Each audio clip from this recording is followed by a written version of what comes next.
تو کس عمر کے یعنی کہ عمر کتنی ہونی چاہیے ایک منیمم کہ دینی تعلیم اس عمر سے حاصل کرنا؟ ہمارے پاس جو ہے جو مکاتب میں ہم جو تعلیم کی بات کرتے ہیں وہ 3 سال کی عمر سے ہے. 3 سال کی عمر سے لے کر 15 سال کی عمر تک یہ جو وقت ہے، اس عمر میں بچے کو دین پہنچانے کا یہ موقع ہے. 3 سال سے لے کر اب تو اسکول کے اندر کنڈر گارڈن کے نام سے، نرسری کے نام سے بچے کو 3 سال سے کم عمر بچے کو بھی لے لیتے ہیں. تو ہمارے یہاں بھی 01 02 ایسے کلاسز بنائے گئے. پھر اس کے بعد فرسٹ ایئر سیکنڈ ایئر گویا 7 سال کا ہمارے پاس نصاب ہے. فرسٹ ایئر 01 سے ہوتا ہے، 02 ہے، پھر first year second fifth year تک ہمارا نصاب ہے. تو اس طرح 3 سال کم از کم ہو یا اس سے بھی نیچے اگر بچے کی زبان اچھی ہے، بات چیت کرتا ہے اور سمجھتا ہے، تو اس بچے کو دینی تعلیم سے رجحان کرنا چاہیے. ورنہ دینی تعلیم کا انتظام تو ماں کی گود سے ہے. جب ماں کی گود میں بچہ ہوتا ہے تو اس وقت ہمارے آقا نے فرمایا جب وہ بولنا سیکھے تو اس کی زبان سے کلمہ سکھاؤ. یعنی یہ اشارہ ہے کہ بچے کو کلمہ سکھاؤ کا مطلب اسے ایمان سکھاؤ، ایمان کی بات کرو، توحید کی بات کرو. تو ماں کی گود سے ہمارا نظام شروع ہوتا ہے. اور یہ کہاوت بھی ہے بچے کا سب سے پہلا مدرسہ ماں کی گود ہے. تو ماں کی گود سے مدرسہ شروع ہوتا ہے. لیکن سسٹم والی بات جو آئے گی وہ 3 سال سے لے کر 15 سال تک کا یہ زمانہ یہ سسٹم والا ہے. جیسے اسکول کا ایک انوائرمنٹ ملتا ہے، ایسا مکتب کا ایک انوائرمنٹ اس کو دیا جائے گا 3 سال سے لے کر 15 سال کی مدت.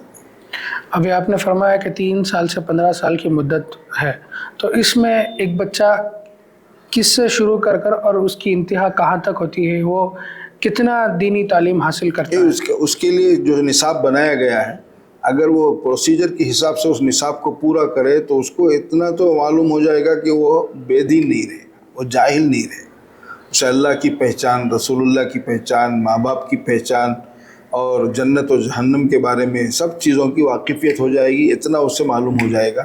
کچھ قرآن کی صورتیں بھی وہ یاد کر لے گا. وہ نماز پڑھانا چاہے تو نماز پڑھا سکتا ہے. ہمارے بہت سارے مکتب کے اسٹوڈنٹ جو 5th ایئر پورا کیے ہیں، بعض جگہ وہ مسجد میں امام صاحب نہیں تھے تو بچے ہی نماز پڑھائے جن کی عمر 15 سال ہو گئی تھی، 15 سال کے اوپر ہو گئے تھے. وہ مکتب کا پڑھا ہوا بچہ تھا، وہ نماز پڑھایا. بلکہ بعض مکتب میں جو سینئر بچے تھے جونیئر بچوں کو قرآن پڑھا رہے ہیں. تو اتنی کیپیسٹی اس کے اندر پیدا ہو جاتی جو اس سلیبس سے ہمارا نصاب بنا ہوا ہے اس کے حساب سے. تو آپ نے فرمایا کہ 3 سے 15 یعنی 15 سال کا اگر کوئی بچہ ہے جو دینی تعلیم حاصل نہیں کیا ہوا ہے، اس کے لیے اور کوئی دینی تعلیم حاصل کرنے کے لیے عمر متعین ہے یا نہیں؟ نہیں، عمر تو متعین نہیں ہے. من المہدی الی اللحد ہے. حضرت امام ابو حنیفہ رحمۃ اللہ علیہ کا یہ قول ہے، دینی تعلیم حاصل کرنے کا جو زمانہ ہے من المہدی الی اللحد، ماں کی گود سے خبر کے گڑے میں جانے تک کا زمانہ ہے. عمر کی کوئی قید نہیں ہے. لیکن چونکہ جو چھوٹی عمر ہوتی ہے، یہ جو ٹین ایج ہے، وہ ایج آدمی کے بدلنے کا اور اس کا کیا بولتے ہیں رخ موڑنے کا موقع ہوتا ہے. یہ وقت میں آدمی بڑے بڑے فیصلے لیتا ہے، اپنی زندگی کے بدلنے کا فیصلہ لیتا ہے.